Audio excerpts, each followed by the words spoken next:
Hello. There are a few bits of golf equipment that seem to polarise people's opinions. Things like coloured golf balls, castle tees, iron covers.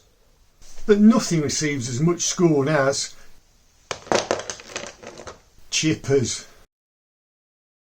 Anyone with a chipper in the bag is somehow considered inadequate. Why waste the space in your bag when the 7-iron will do the job, for instance? Isn't it just seniors who carry chippers? Chippers are for choppers, surely. Chippers have been around for at least 100 years.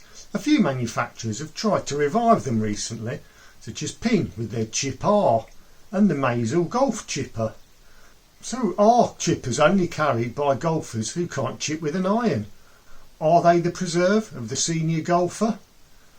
During my time collecting old golf clubs, I've acquired quite a few chippers in bags along the way, so I thought it would be a good time to run a test on them. I've chosen 4 chippers, and for balance I've included a 6-iron. Let's have a look at them on the review table. So what delights have I got for you in the chipper range? I'm going to start with the oldest one I'm going to be testing, which is this one. Not a very common make of club, this. Michael Bingham's Clingers. Michael Bingham was an Irish golfer, I think, quite famous for being a long driver. We've got a provisional patent number there, and it's quite an unusual sole with these large teeth. Whether that's anything to do with the name Clingers, I don't know. It's the number 10. There was a full set of irons for these, and it's also called Pitch and Run. So not called a chipper at that time. I don't know when the name chipper finally arrived with us. You can see there, I'll bring the loft up somewhere up here. We can see the face of the club there. It looks as though it's a plated club, and I'm not sure whether that's what these 2 marks here are, where perhaps the electrodes were attached.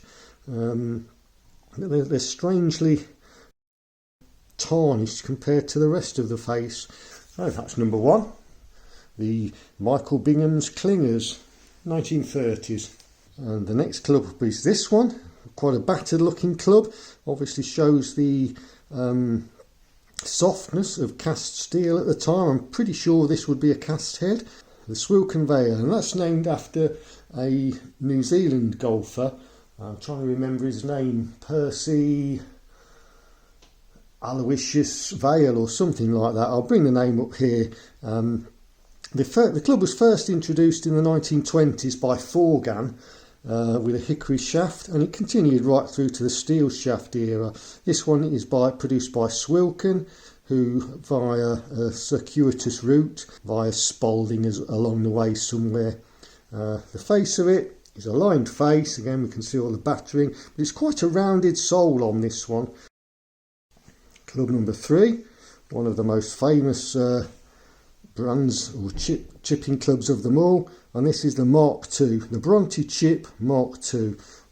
Unfortunately, it doesn't say Chip Master, which is what I think the original was called, but quite an angular head on this one.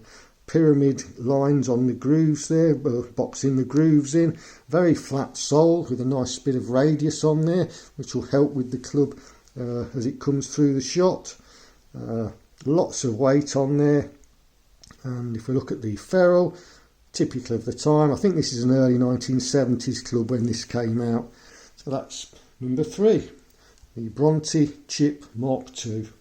The last one, I don't have a really modern club, but this one is quite modern. I think this has got the most loft of all the clubs we're looking at. TM there. Don't think it's tailor-made. It's Techmax. Techmax Tour Chipper. Who they were, I don't know. But it's got nice alignment aids on it. It's a bit of a anti-shank hosel there as well. Well, I imagine you could still shank that if you tried hard. But I think that's what it's trying to do, to achieve an anti-shank hosel with a nice leading edge in line with the shaft there. So that's the 4th club.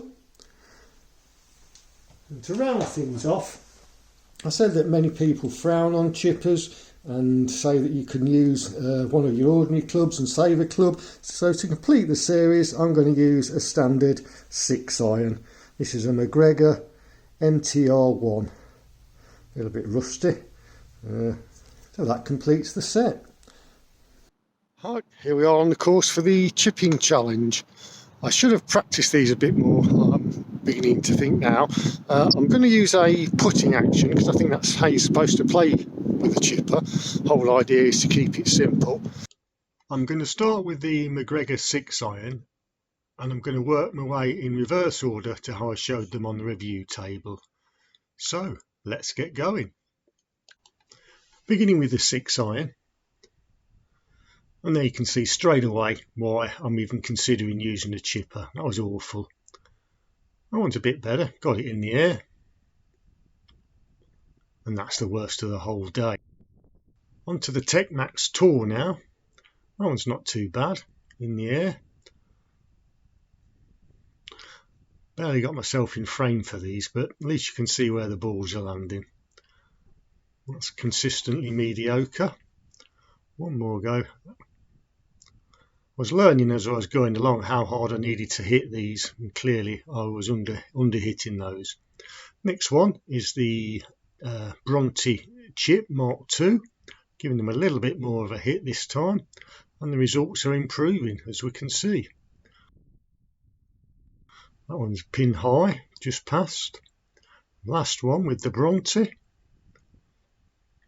Again, not a bad effort, a little bit strong maybe. Now on to the Swilcan Vale. That one seemed to go a little bit higher, but rolled out nicely.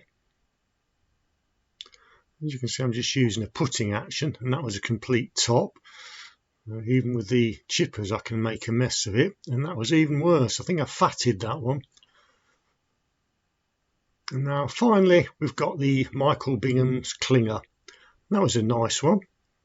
Just past the flag. And another one. Starting to get the judgment a little bit better now. Last one, and I top another one. Work to be done. I've moved on to another green now and chipping off the fringe rather than out of the rough, which is what I did on the first series. 6-iron again then. Obviously my technique is better from the fringe rather than out of the rough, which you would expect. So that was the 6-iron. Now the Tecmax Tour.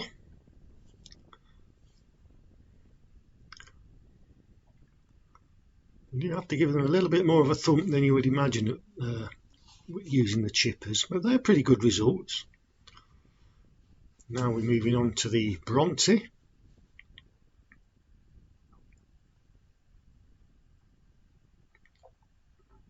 Not too bad at all. Well, a little bit strong.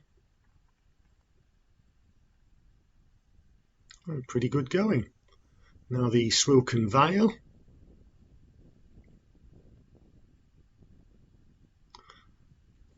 Didn't give that one enough really, but it didn't do too bad for a bad shot. The red ball got pretty good. And that one popped in the air a little bit more than I was anticipating, but got very close. Last one then, the Michael Bingham's Klingers. I do like the feel of this one, probably my favourite of them all.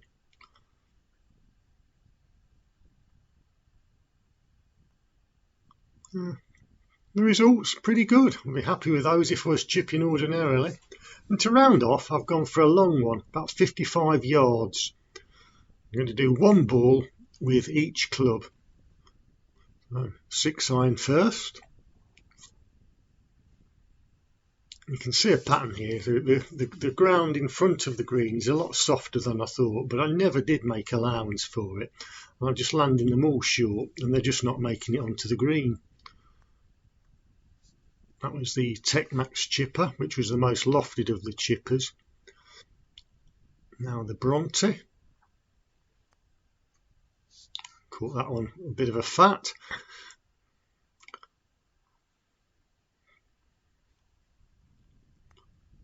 The Swilcan Vale was a nice action, but again, I'm just not giving it enough. I think finally I've twigged on this one that I need to give it a little bit more than I thought. And that one gets a nice forward momentum and makes it onto the green. So what have we learned from this mini test? First up, I'd say to anybody watching, don't pay any attention to the results that I've just got here. If you think you can withstand the leg pulling and the ridicule, then by all means go out and have a few experiments yourself with a chipper.